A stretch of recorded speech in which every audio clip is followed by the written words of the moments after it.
Continuing Alexander, from Plutarch's Lives, translated by John Dryden, revised by Hugh Clough. Some little time after the battle with Porus, Bucephalus died, as most of the authorities state, under cure of his wounds, or as one Onesicritus says, of fatigue and age.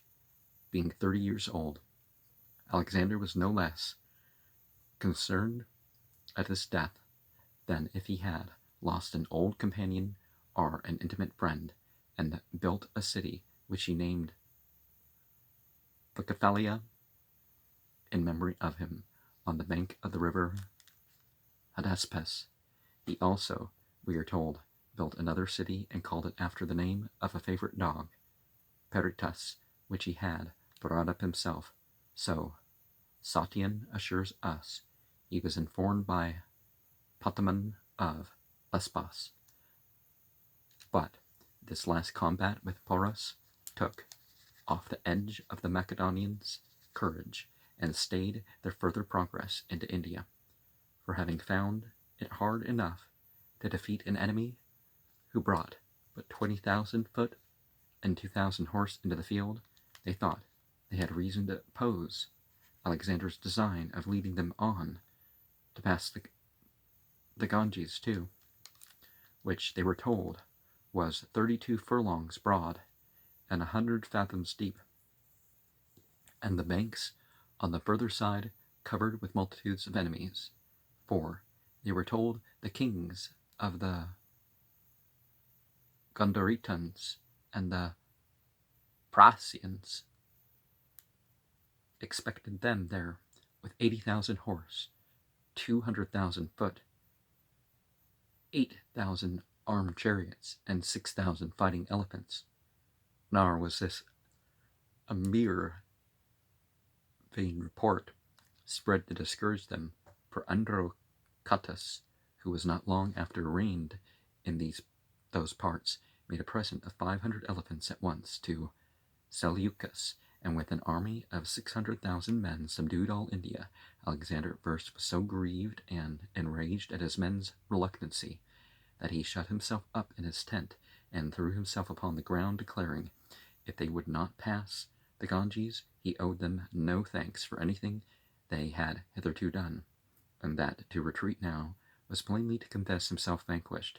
But at last the reasonable persuasions of his friends and the cries and lamentations of his soldiers, who in a suppliant manner crowded about the entrance of his tent, prevailed with him to think of returning.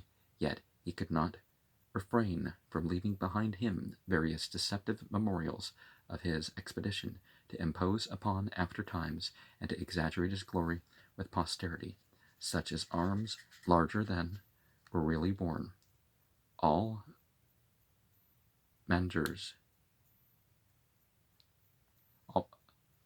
mangers for horses, with bits and bridles above the usual size, which he set up and distributed in several places. He erected altars also to the entities which the kings of the Praesians, even in our time, do honor when they pass the river, and offer sacrifice upon them after the Grecian manner. Androcatus, then a boy, saw Alexander there, and it is said often afterwards to have been heard to say that he missed but little of making himself master of those countries. Their king, who then reigned, was so halted and was so hated and despised for the viciousness of his life and the meanness of his extraction. Alexander was now eager to see the ocean, to which purpose he caused a great many towboats and rafts to be built, in which he fell gently down the rivers at his leisure, yet so that his navigation was neither unprofitable nor inactive, for by several descents upon the bulk he made himself master of the fortified towns, and consequently of the country on both sides, but at a siege of a town of the Malians, who have the repute of having been the bravest people of India. He ran in great danger of his life for having beat off the defendants with a shower of stone. He was the first man that mounted the wall by a scaling ladder, which, as soon as he was up, broke and left him almost alone, exposed to the darts which the barbarians threw at him in great numbers from below. In this distress, turning himself as well as he could, he leaped down in the midst of his enemies, and had the good fortune to light upon his feet the brightness and clattering of his army, when he came to the ground, and made the barbarians think that they saw rays of light, or some bright phantom, playing before his body, which frightened them, so at first they ran away and dispersed, till seeing him seconded but by two of his guards, they fell upon him hand to hand, and some, while he bravely defended himself, tried to wound him through his armor with their swords and spears, and one who stood further off drew a bow with such strength that the arrow, finding its way through his cuirass, stuck in his ribs under the breast. This stroke was so violent that the man ran up with his drawn scimitar, thinking to dispatch him, and had done it, if Peucestes and Limnaeus had not interposed, who were both wounded, Limnaeus mortally, but Peucestes stood his ground, while Alexander killed the barbarians. I don't like using the term barbarian for just, oh, they're a different culture, barbarian. They're a different language, barbarian. Yeah, I don't like that way of speaking, but so I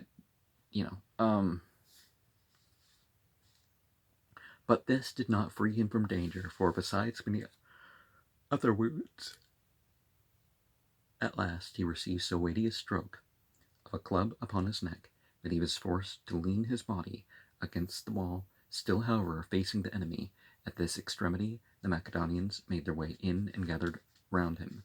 They took him up just as he was fainting away, having lost all sense of what was done near him, and conveyed him to his tent, upon which it was presently reported all over the camp that he was dead. But when they had, with great difficulty and pains, sawed off the shaft of the arrow, which was of wood, and so with much trouble got off his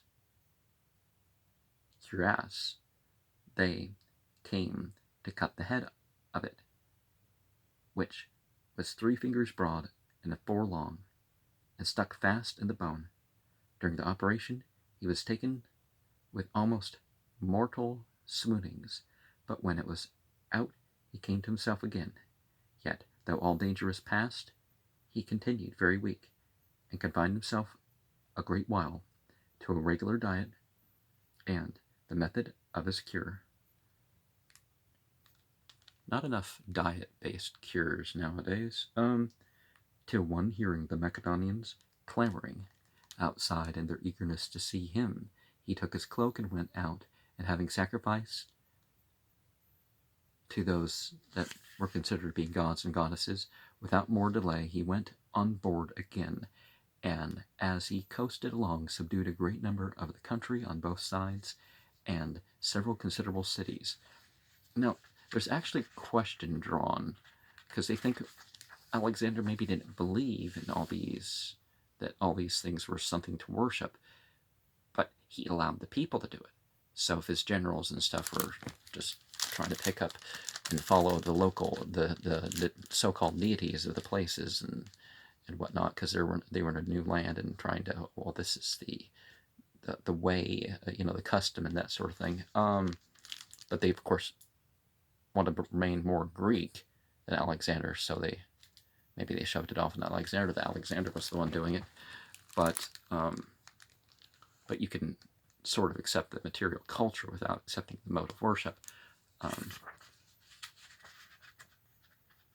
just saying I don't think anything was written at during Alexander's. I think it waited a few generations, what we have.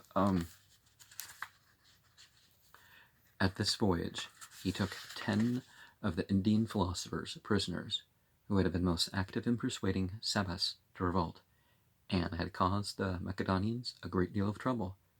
These men, called gymnosophists, were reputed to be extremely ready and succinct in their answers, which he made trial of by putting difficult questions to them, letting them know that those whose answers were not pertinent should be put to death, of which he made the eldest of them judge, the first being asked which he thought the most numerous, the dead or the living, answered, the living, because those who are dead are not at all. Of the second he desired to know whether the earth or the sea produced the largest beast, who told him the earth, for the sea is but a part of it. The question to the third was, which is the cunningest of beasts? That, said he, which men have not yet found out. He bade the fourth tell him what argument he used to Sabas to persuade him to revolt. No other, said he, than that he should live or die nobly. Of the fifth he asked, which was the eldest, night or day? The philosopher replied, day was eldest, by 1 day at least. But perceiving Alexander not well satisfied with that account, he added that he ought not to wonder if strange questions had as strange answers made to them. Then he went on and inquired of the next what a man should do to be exceedingly believed. He must be very powerful, said he, without making himself too much feared. The answer of the seventh to his question how a man might become a god was, by doing that which was impossible for men to do. Well, that's a good answer, but is the word daimon? Probably. I'd have to see Greek of this story to know which one they meant. Did they mean theon or... Oh, I don't know the verb in that place, but sometimes it's a ps, sometimes it's a n, sometimes it's a s at the end, sometimes it's just plain oo. Daimon is the anti-personal self. Usually the jinn, sometimes the Malaka, the light beings would be called the Agatha Daimon, but the eighth told him life is stronger than death because it supports so many miseries. And the last being asked how long he thought it decent for a man to live, said, till death appeared more desirable than life. Then Alexander turned to him whom he had made judge, and commanded him to give sentence. All that I can determine, said he, is that they have every one answered worse than another. Nay, said the king, then you shall die first for giving such a sentence. Not so, king, replied the gymnosophist, unless you said falsely that he should die first who made the worst answer. In conclusion, he gave them presents and dismissed them. But to those who were in the greatest reputation among them, and lived a private, quiet life, he sent Antiscritus, one of Diogenes, the Cynic's disciples, desiring them to come to him. Calanus, it is said, very arrogantly and roughly commanded him to strip himself and hear what he said naked, otherwise he would not speak a word to him. It's a weird demand, but though he came from Jupiter himself. But Dandamis received him with more civility, and hearing him discourse of Socrates, Pythagoras, and Diogenes, told him that he thought them men of great parts, and to have erred in nothing so much as having too great respect for the laws and customs of their country. Now, Pythagoras, Socrates, I really should know how to pronounce those right, but I don't remember the Greek characters.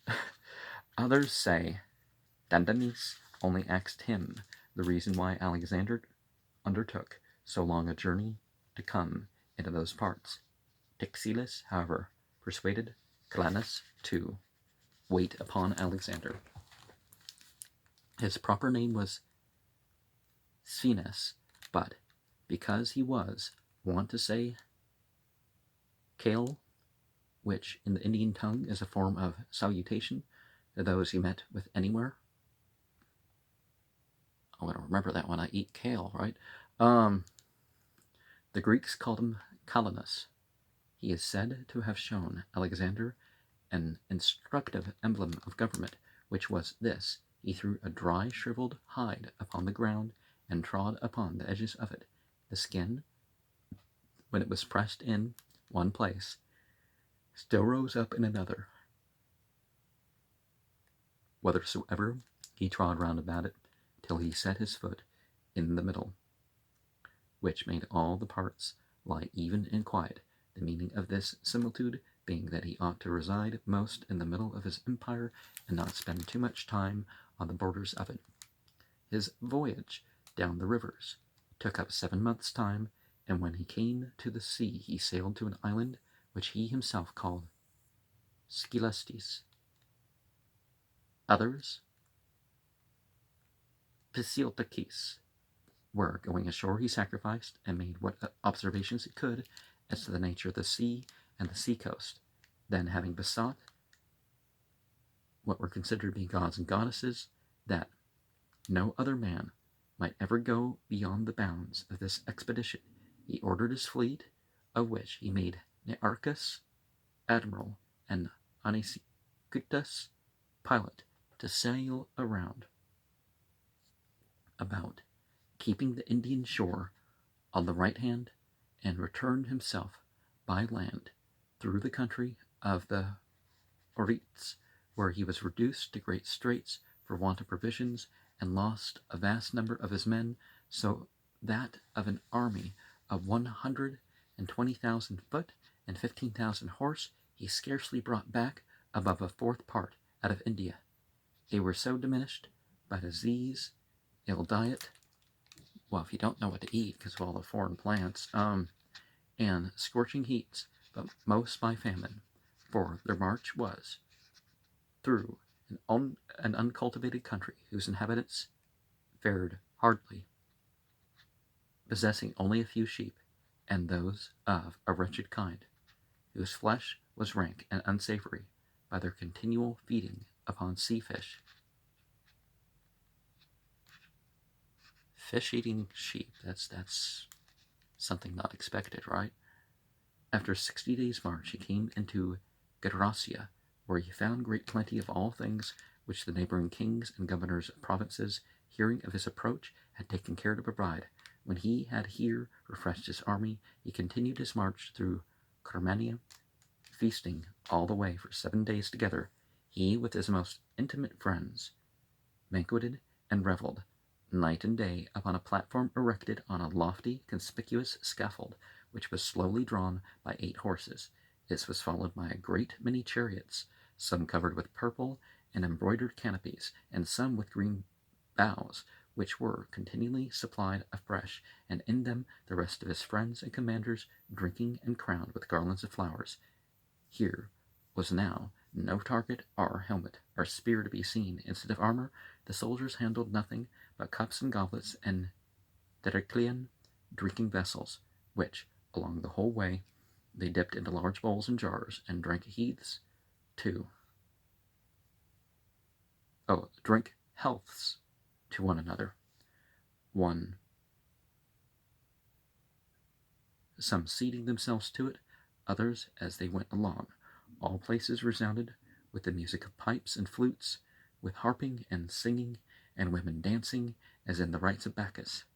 For this disorderly, wandering march, besides the drinking part of it, was accompanied with all sportiveness and insolence of bacchanals, as much as if Bacchus himself had been there to countenance and lead the procession. Well, nowadays people feel that it's Jesus, but remember, there's text about this time that the Gospel of John is based on, it's 90-something% the same, and well, Gospel John got bigger, but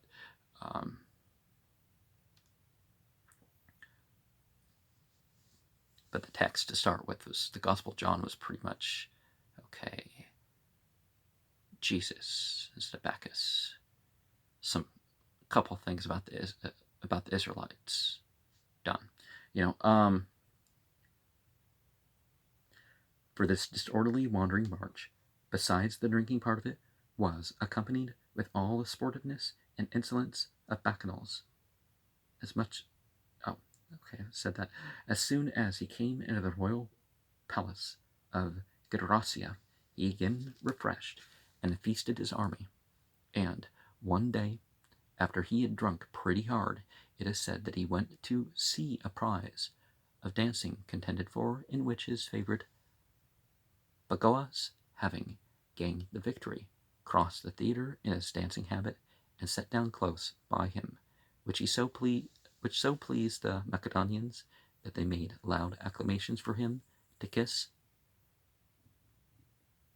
Bagoas, and never stopped clapping their hands and shouting till Alexander put his arms round him and kissed him. Here his admiral Nearchus came to him, and delighted him so much with the narrative of this voyage, that he resolved himself to sail out of the mouth of the Euphrates with a great fleet, with which he designed to go round by Arabia and Africa, and so by Hercules' pillars into the Mediterranean, in order for which he directed all sorts of vessels to be built at Thapsacus, and made great provisions everywhere of seamen and pilots. But the tidings of the difficulties he had gone through in his Indian expedition, the danger of his person among the Malians, he reported loss of a considerable part of his forces, and a general doubt as to his own safety had begun to be given occasion for revolt among many of the conquered nations, and for acts of great injustice, avarice, and insolence on the part of the satraps and commanders in the provinces, so that there seemed to be an universal fluctuation and disposition to change. Even at home, Olympius and Cleopatra had raised a faction against Antipater and divided his government between them, Olympius seizing upon Epirus and Cleopatra. I don't remember how many letters, but there's no T, it's a D, and not a K or C, it's a Q. Cleopatra among Macedonia. When Alexander was told of it, he said his mother made the best choice, for the Macedonians would never endure to be ruled by a woman. Upon this he dispatched Nearchus again to his fleet to carry the war into the maritime provinces, and as he marched that way himself, he punished those commanders who had behaved ill, particularly the Arts, one of the sons of Apelles, whom he killed with his own hand, thrusting him through the body with his spear. And when Apelles, instead of the necessary provisions which he ought to have furnished, brought him 3,000 talents in coined money, he ordered it to be thrown to his horses, and when they would not touch it, "What good," he said, "will this provision do to us?" and sent him away to prison.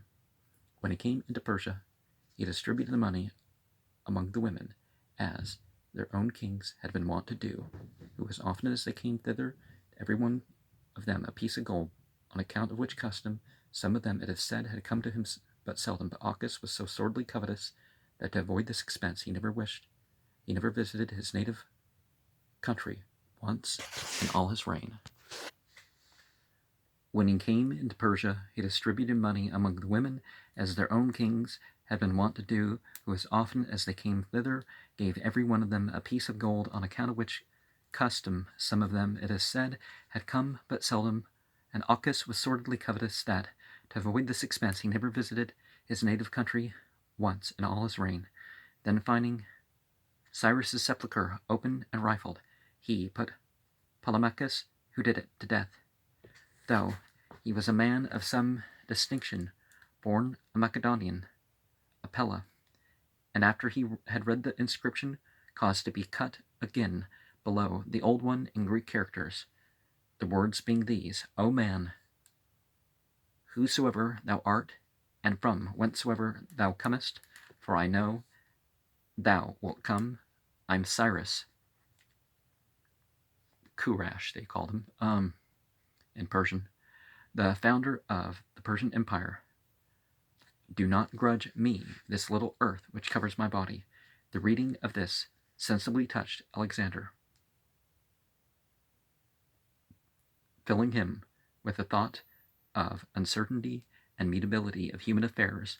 The same time, Calanus, having but a little while troubled with a disease in the bowels, requested that he might have a funeral pyre erected, to which he came on horseback, and after he had said some prayers and sprinkled himself, and cut off some of his hair to throw into the fire, before he ascended it, he embraced and took leave of the Macedonians who stood by, desiring them to pass that day in mirth and good fellowship with their king, whom in a little time, he said, he doubted not to see again in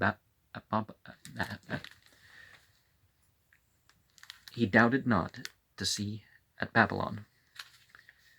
That's quite the way to commit suicide, right?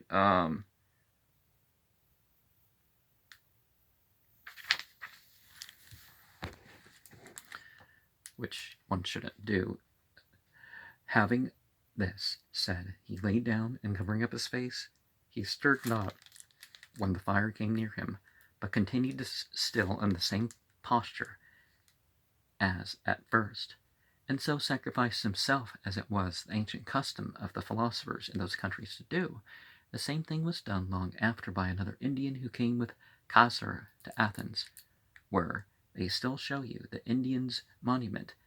At his return from the funeral pile, Alexander invited a great many of his friends and principal officers to supper, and proposed a drinking match in which the victor should receive a crown. There are better things to compete in, but,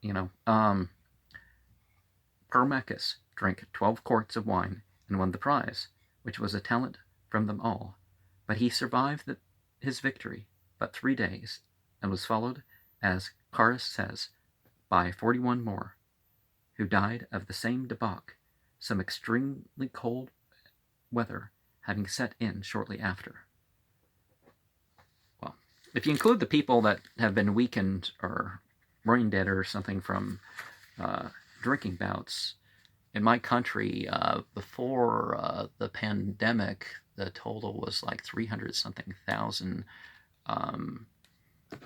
short-term deaths, they could be called, from alcohol poisoning. So, at Sessa, he married Darius's daughter, Statira, and celebrated also the nuptials of his friends, bestowing the noblest of the Persian ladies upon the worthiest of them, at the same time making it an entertainment in honor of other Macedonians whose marriages had already taken place. At this magnificent festival, it is reported that there were no less than 9,000 guests, to each of whom he gave a golden cup for the libations, not to mention other instances of his wonderful magnificence. He paid the debts of his army, which amounted to 9,870 talents. But Antigonus, who had lost one of his eyes, though he owed nothing, got his name set down on the list of those who were in debt, and, bringing one who pretended to be his creditor, and to have supplied him from the bank, received the money. But when the cheat was found out, the king was so incensed at it that he banished him from his court and took away his command, though he was an excellent soldier and a man of great courage. For when he was but a youth, and served under Philip at the siege of Perinthus, when he was wounded in the eye by an arrow shot out of an engine, he would neither let the arrow be taken, nor be persuaded to quit the field till he had bravely repulsed the enemy, and forced him to retire into the town. Accordingly, he was not able to support such a disgrace with any patience, and it was plain that grief and despair would have made him kill himself, but The king, fearing it, not only pardoned him, but let him also enjoy the benefit of his deceit. 30,000 boys, whom he left behind him, to be taught and disciplined, were so improved at his return, both in strength and beauty, and performed their exercises with such dexterity and wonderful agility, that he was extremely pleased with them, which grieved the Macedonians, and made them fear he would have the less value for them. And when he proceeded to send down the infirm and maimed soldiers to the sea, they said they were unjustly and infamously dealt with. After that, they were worn out in a service upon all occasions, now to be turned away with disgrace and sent home into their country, among their friends and relations, in a worse condition than when they came out. Therefore, they desired him to dismiss them one and all, and to account his Macedonians useless. Now he was so well furnished with a set of dancing boys, with whom, if he pleased, he might go on and conquer the world. These speeches so incensed Alexander that, after he'd given them a great deal of reproachful language in his passion, he drove them away and committed the watch to the Persians, out of whom he chose his guards and attendants. When the Macedonians saw him escorted by these men, and themselves excluded and shamefully disgraced, their high spirits fell, and conferring with one another, they found that jealousy and rage had almost distracted them. But at last, coming to themselves again, they went without their arms, with only their undergarments on, crying and weeping, to offer themselves at his tent, and desired him to deal with them as their baseness and ingratitude deserved. Well, what good is having supremacy in the material terms if you're not setting up the next generation to do as good or better than with this than one wanted? So training is very important. The learning and stuff. Of course, we don't need to train groups of dancers and have people wander around naked until they're in their 20s or something. But however, this would not prevail, for though his anger was already something mollified, he would not admit them into his presence, nor would they stir from thence, but continued 2 days and nights before his tent, bewailing themselves and imploring him as their Lord to have compassion on them. But the 3rd day he came out to them, and seeing them very humble and penitent, he wept himself a great while. After a gentle reproof, spoke kindly to them, and dismissed those who were unserviceable with magnificent rewards, and with his recommendation to Antipater that when they came home at all public shows and in the theaters, they should sit on the best and foremost seat, crowned with chaplets of flowers. He ordered also that the children of those who had lost their lives in his service should have their father's pay continued to them. When he came to Ecbatana in Media, and had dispatched his most urgent affairs, he began to divert himself again with spectacles and public entertainments, to carry on which he had a supply of 3,000 actors and artists, newly arrived out of Greece. But when they were soon interrupted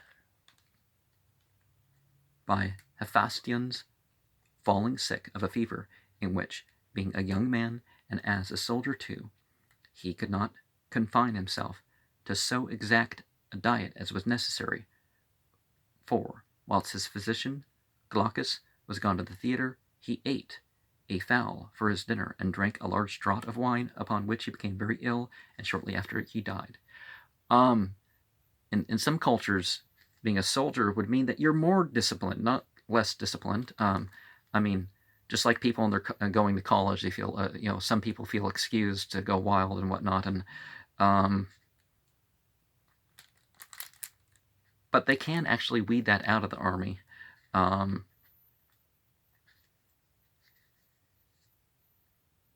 anyways, at this misfortune, Alexander was so beyond all reason transported to express his sorrow that he immediately ordered the manes and tails of all the horses and mules